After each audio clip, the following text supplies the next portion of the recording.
Assalamualaikum warahmatullahi wabarakatuh. Perkenalkan, nama saya Muhammad Rifki Nugroho, NIM 2018-516. Saya di sini sebagai mediator.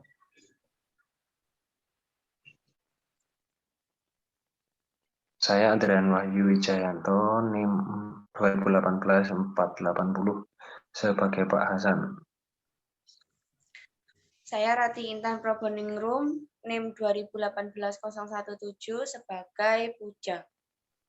Perkenalkan, nama saya Noval Faras. Ini saya sebagai peran tambahan. Di sini saya akan memerankan Bu Halimah. Ya.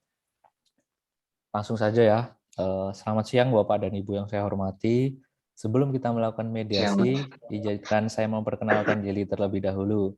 Nama saya Muhammad Rifki Nugroho, SHMH, sebagai mediator yang telah dipilih Bapak dan Ibu. Selanjutnya kepada Bapak dan Ibu, saya berikan kesempatan untuk memperkenalkan diri masing-masing. Saya Pak Hasan, posisi saya sebagai pihak yang tergugat. Saya Puja, posisi saya sebagai penggugat. Saya Halimah sebagai pihak tergugat. Baik ya, terima kasih Bapak dan Ibu sekalian. Langsung saja saya jelaskan di sini tentang mediasi.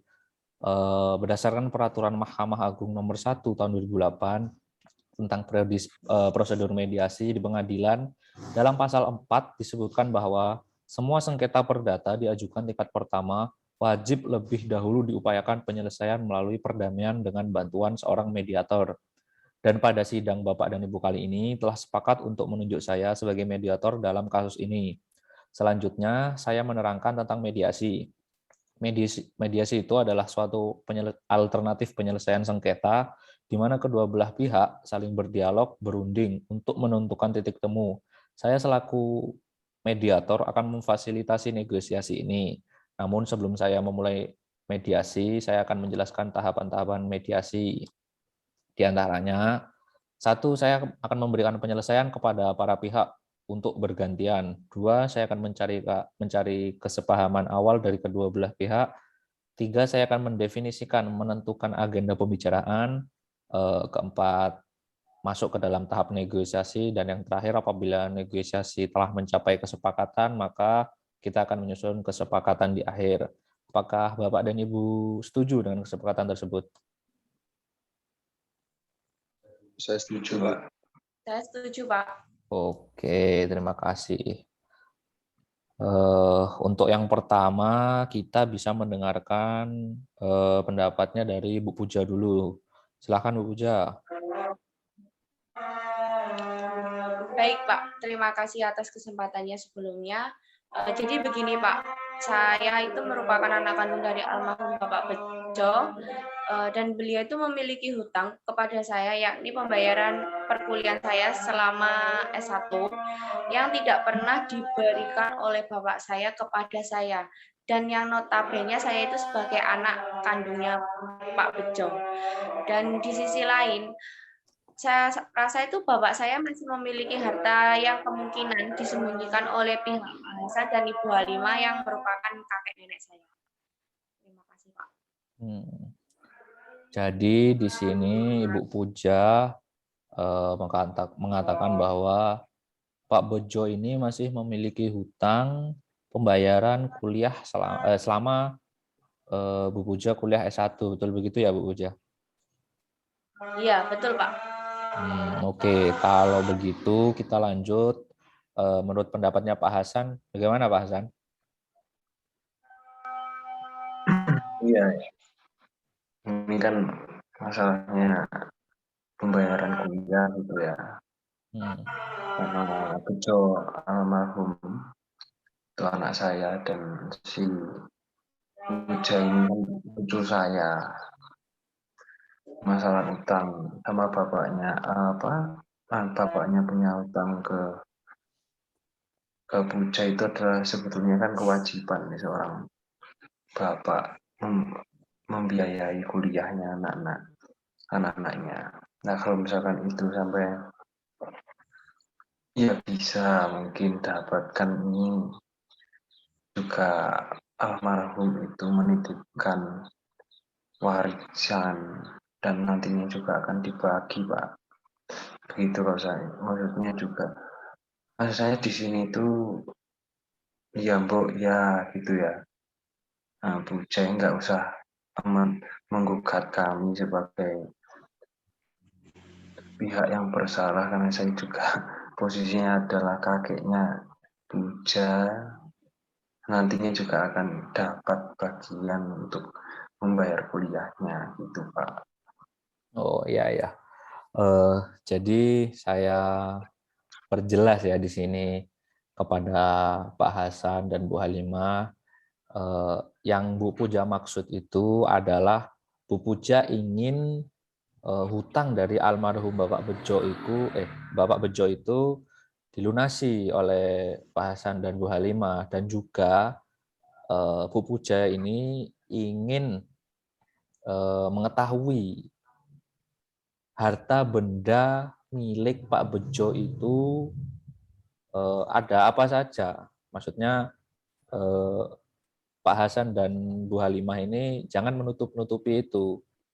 Bu Puja ini ingin Pak Hasan dan Bu Halimah ini mengatakan yang sejujurnya dan sesungguhnya tentang harta warisan itu. Jadi begitu Pak Hasan. Oke, kita lanjut. Kalau menurut Bu Halimah bagaimana Ibu Halimah? Kalau saya sih ini ya, saya tetap berpatok sama suami saya, apa yang saya katakan bahwa nanti juga harta peninggalan dari almarhum Bejo itu juga akan dibagi rata gitu loh, dengan telah dibagikan harta tersebut, pas nanti biaya kuliah dari Dek Puja ini bisa tercover gitu loh, bisa dibayarkan begitu loh setelah dibagikan tersebut gitu. Ya, ya, ya. Saya kembali lagi ke Pak Hasan ya. Pak Hasan bisa nggak Pak Hasan itu menceritakan jadi apa saja harta yang diberikan Pak Bejo untuk Pak Hasan ini? Iya ya, begini Pak saya luruskan. Jadi almarhum Bejo itu menitipkan ke saya hartanya. Nah itu untuk dibagikan, bukan artinya Bejo memberikan saya seluruhnya kepada saya.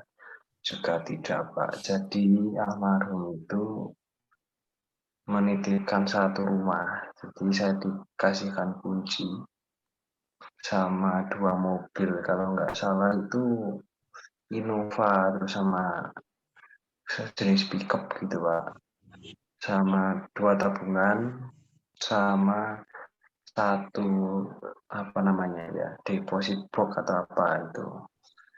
Jadi harta yang ditinggalkan oleh Bejo itu dan dititipkan saya, dan nantinya harta itu kan juga dibagi kepada ahli warisnya.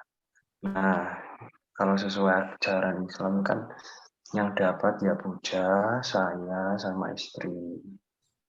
Itu Pak. Nanti kan ada, kalau secara agama kan ada porsinya masing-masing. Oh ya, oke, oke, Nah, oke. kalau Puja itu kan bagiannya besar. Nah, istri saya tadi kan juga bilang nantinya kalau si hartanya ini sudah dibagikan, ya bisa untuk melunasi apa-apa yang kurang dari Pujo untuk pujanya itu. Begitu, Pak. Ya, ya, terima kasih Pak Hasan. Saya kembalikan lagi ya ke Bu Puja. Jadi Pak Hasan dan Bu Halimah ini dititipi sama Pak Bejo itu 1 kunci rumah, 2 kunci mobil, 1 safe deposit box, dan 2 tabungan. Itu menurut pengakuan dari Pak Hasan dan Bu Halimah.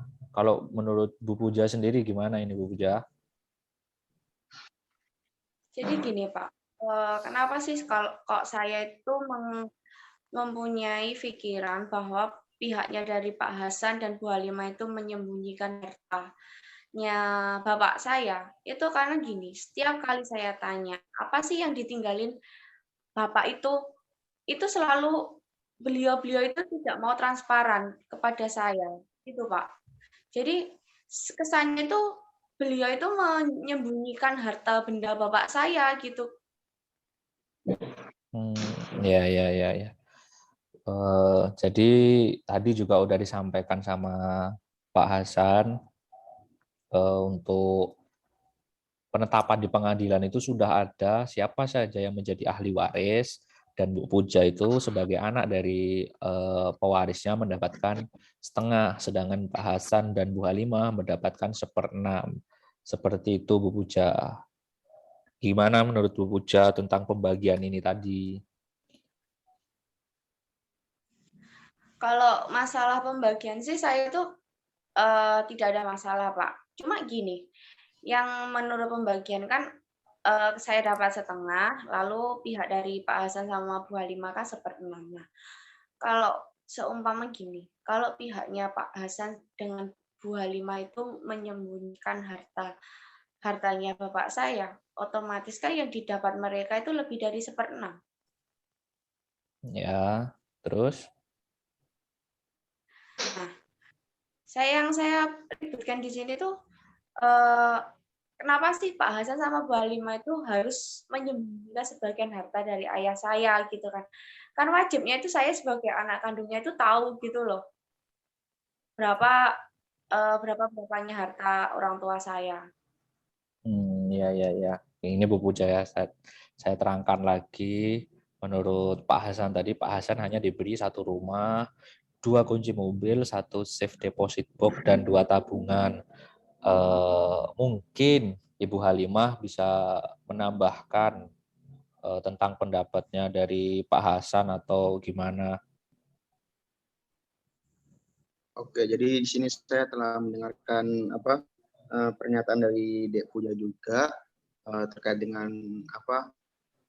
perkiraan dari Dek Puja ini, bahwa kami sebagai yang dititipkan oleh oleh almarhum Bejo itu dikira masih menyembunyikan barang-barang lain begitu loh.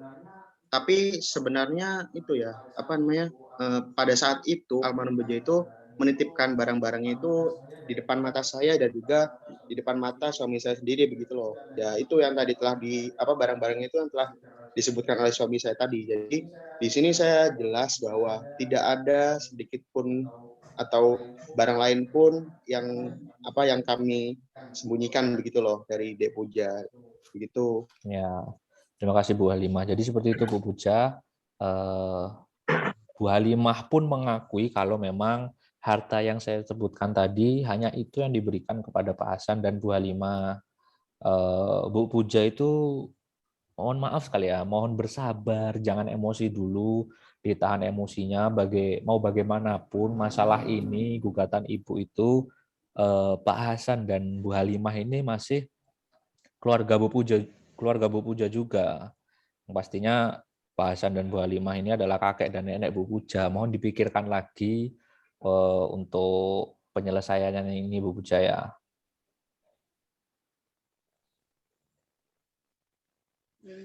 Baik, Pak. Jadi Kalau di sini bagaimana Bu Puja? saya sih tahu Pak, kalau memang dari pihak Pak Hasan dengan Bu Halimah itu adalah kakek saya. Tapi Pak, yang membuat saya seperti ini terhadap mereka itu karena sikap mereka sendiri, sikap mereka yang tidak pernah baik dengan saya, gitu. Ya, ya, ya, ya. Berarti di sini saya menyimpulkan kalau Bu Puja masih tetap ingin mengajukan gugatan itu ke pengadilan, Bu Puja ya. Ya, tetap Pak. Dan untuk Pak Hasan dan Bu Halimah bagaimana Pak? Ya, kalau saya Pak sebagai kakeknya terus terang kecewa bagaimana sikap dari cucu saya ini, masalah harta dan bagaimana saya itu juga gimana iman itu rasanya, soalnya dia kan cucu saya satu-satunya, saya sama Halimah kan udah tua juga, ya ngapain juga saya menyembunyikan harta-harta itu, Pak. Nah, kalau misalkan Puja ingin menggugat, monggo, nanti hasilnya gimana. Kalau secara mediasi ini dia juga masih belum terima, silahkan. Kalau saya juga berpendapat kalau misalkan ingin selesai dengan segera, monggo, itu Pak. Oh ya, oke. Terima kasih Pak Hasan. Jadi Pak Hasan di sini ikhlas untuk melanjutkan perkara ini ke pengadilan dan Bu Puja masih tetap kekeh untuk melanjutkan perkara ini ke pengadilan juga. Jadi saya ambil saya ambil inti dari negosiasi kali ini bahwa Bu Puja masih tetap ingin melanjutkan perkara ini ke pengadilan, dan saya bisa katakan bahwa negosiasi atau mediasi pada hari ini masih belum membuahkan hasil yang baik untuk para pihak penggugat maupun tergugat. Mungkin mediasi bisa kita lanjutkan minggu depan atau 2 minggu lagi. Saya akan atur waktu dan jadwalnya untuk Bu Puja dan Pak Hasan serta Bu Halimah. Apakah bisa dimengerti Pak Hasan, Bu Puja, dan Bu Halimah? Bisa, ya moga-moga Pak. Bisa berhasil. Mungkin izin Pak Mediator, mungkin kita bisa memberi solusi gitu loh, kapan mediasi selanjutnya akan Oh ya, silahkan. berlangsung gitu. Silahkan. Itu memang Kalau dari ya lanjut. Ya, jadi mohon maaf. Jadi di sini saya sih menganjurkan untuk terkait dengan mediasi selanjutnya itu dilaksanakan 2 minggu setelah ini gitu loh Pak. Karena di sini kan kita juga bakal mengumpulkan bukti-bukti dan juga yang lain-lain untuk mendukung argumen yang telah kita bicarakan dari awal tadi begitu. Ya. Terima kasih Bu Halimah atas solusinya. Apakah Pak Hasan dan Bu Puja setuju? Saya ngikut aja. Oke, setuju ya. Berarti mediasi ini kita tunda minggu depan.